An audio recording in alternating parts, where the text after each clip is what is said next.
বৃহত্তম লিখিত সংবিধান। এই সংবিধান হচ্ছে বিশ্বের বৃহত্তম সংবিধান, লিখিত সংবিধান, যেটা ডক্টর বি.আর. আম্বেদকরের নেতৃত্বে তৈরি হয়েছিল এবং সেটা 1949 সালের 26শে নভেম্বর গৃহীত হয়েছিল। তাহলে একটা জিনিস তোমরা কখনো গুলিয়ে ফেলবে না যে 26শে নভেম্বর আর 26শে জানুয়ারি দুটোর মধ্যে পার্থক্য কিন্তু আছে।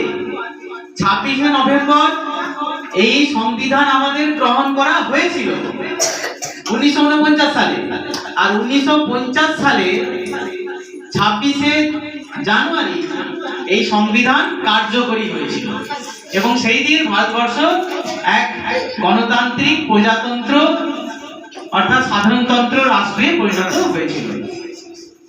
যাই হোক, ভারতবর্ষ হচ্ছে একটি ধর্মনিরপেক্ষ সার্বভৌম প্রজাতান্ত্রিক অর্থাৎ সাধারণতন্ত্র নিয়েই একটা গঠিত একটা দেশ।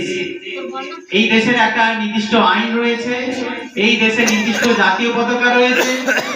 আমাদের সকলের সেই জাতীয় পতাকাকে সম্মান জানানো উচিত, শ্রদ্ধা করা উচিত।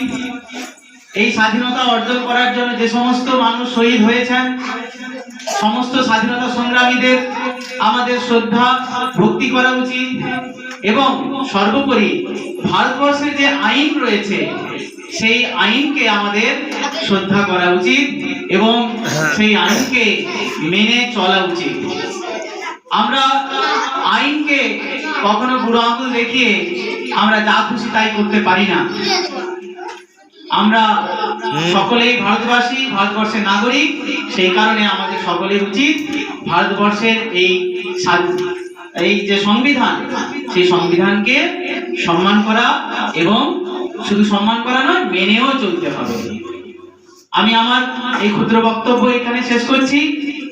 আর আমাদের মাস্টারমশাইরা রয়েছেন, ওনারাও দু এক কথা বলবেন।